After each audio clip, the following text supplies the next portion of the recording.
Okay, today we're going to take a look at the V-block drawing. So make sure you have your packet or find it on Canvas.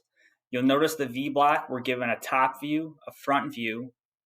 The isometric and the right side are both missing. So it's going to be very important to set this up the correct way with your offset tool, setting up the top, front, right side, and your 45-degree projection angle so that you can project the top view down to the right side. This is what it'll look like on CAD when we're done.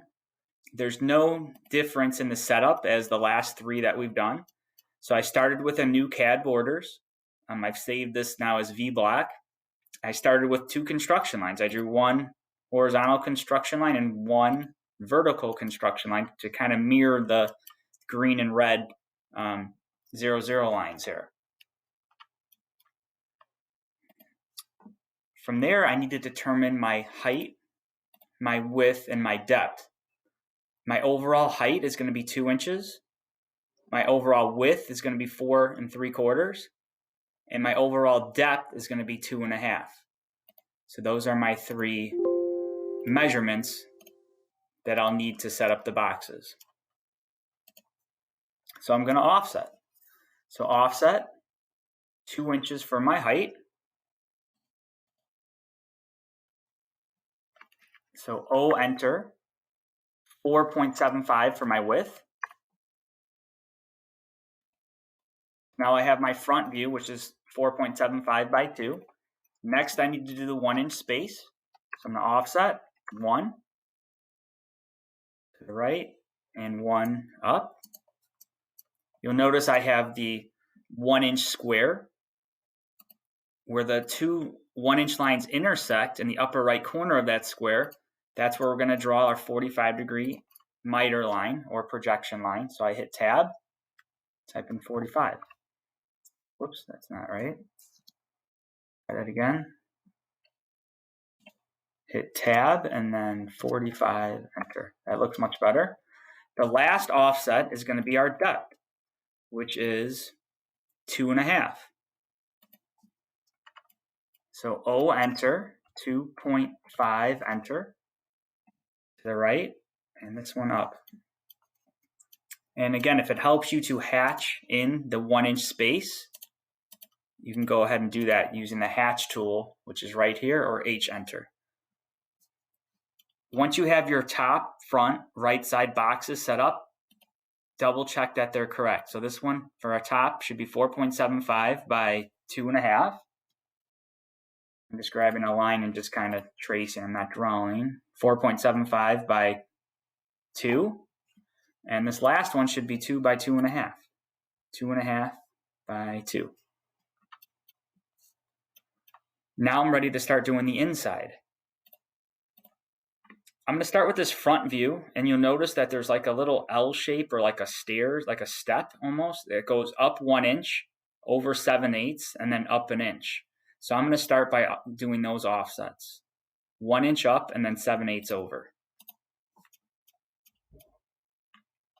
So I'm going to do O, enter, 1, enter, and I'm going to offset this line up 1 inch. O, enter, 7/8, enter, and I'm going to offset this line over to the left 7/8 and this one over to the right 7/8. So now you can kind of see the steps. Goes up an inch, over the 7/8, up an inch. Same thing on this side, up an inch, over 7/8, up an inch.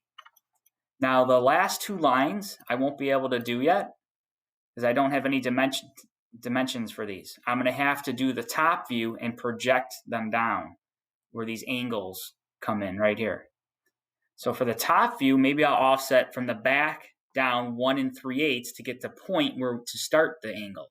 So it's 1 3/8 to the start of the 30-degree angle on both sides. So if I go back here, so I'm going to go to my top view, offset 1.375, enter, and I'm going to offset this one down. So now I have the start of the 30-degree angles right here for the left side and right here to the right side. So I grab a line,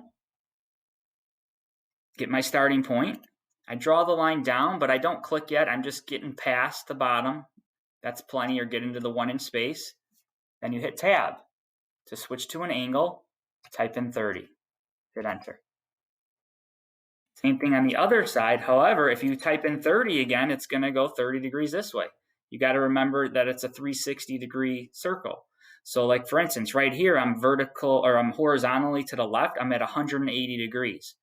And I want to go 30 this way. You'll notice that the numbers are getting smaller. So I'm going from 180 to right now like 140, 130, 120. So that means it'll be 180 minus 30. So if I hit Tab,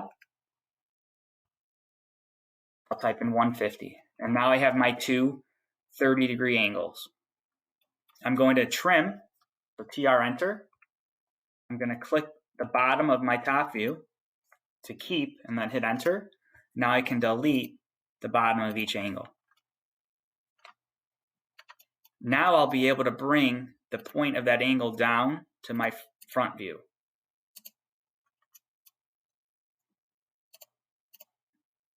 So this point right here matches up with this. This point right here matches up with that. So that's how you get these two lines. Again, everything projects down and relates to each other. So I'm going to grab a line.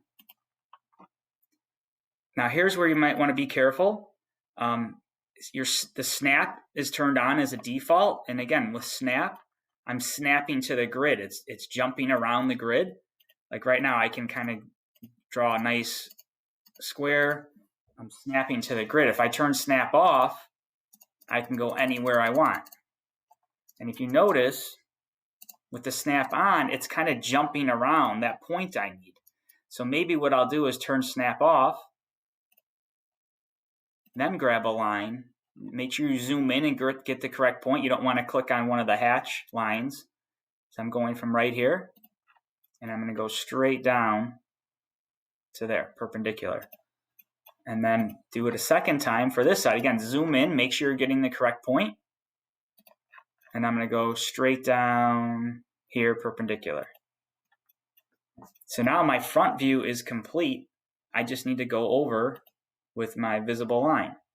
And maybe here I'll turn my snap back on. So I'm going to go the bottom. I go up the 1 inch, over 7/8, up again, over 3, down, over and down. So it's very easy once you have the line set up using offset. And then I can just trace over the angled line now.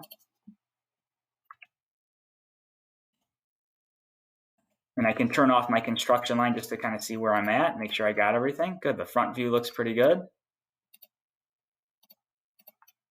Top view, I need to go over the back of it. Down to where the angle starts, need to go over the angle. I'm going to zoom in, make sure I'm getting the, see here, I'm going to turn my snap off again because I'm having trouble clicking that.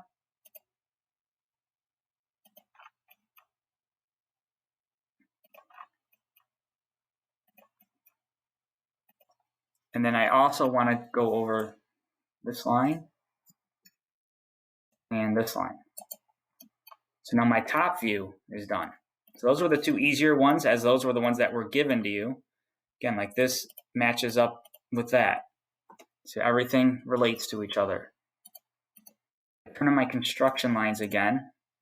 Also, if we take a look at this finished one, if I was looking at the right side view, I'd be, standing here looking this way. I'm going to see this bottom rectangle, this top rectangle, and then this L shape. So I need to get those three surfaces in my right side view. And again, if you project the lines, it'll be really easy. All right, I'm going to start with construction line. And you notice I already have some of it done just by offsetting the lines how I did. Another line I'm going to need is right here. When I offset down 1 3/8, where that intersects my 45-degree line, I need to bring a line down. Also, this point right here needs to be projected over and down. Now, if you look closely, the right side view is finished. Again, I didn't really do much measuring at all or drawing. It just worked out with offset, how I offset the back down, offsetted the front down, and then these two lines. And then offsetting up 1 inch got me this horizontal line. Now I just got to make sure that I'm going over the correct thing. So I see two rectangles, a larger rectangle on the top, smaller on the bottom, and then the L shape. So first I'm going to switch to visible. I'm just going to draw a rectangle around the whole thing. And actually I can use the larger rectangles on the top, so I'm going to start on the left line. The smaller rectangle is on the bottom. And that should actually be it. Let's turn off the construction lines. And there's my finished right side view. You can see the three surfaces. Final step will be to dimension this. So make sure you're using dimension layer and you're referencing your plans here so you know which dimensions to put on. So I'll start with the height dimensions here, the 1 inch. And now I'm going to turn my snap back on to help me space everything. And the 2 inch.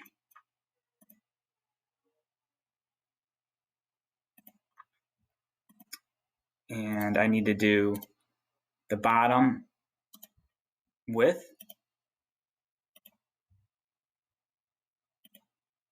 And I need to do the top width.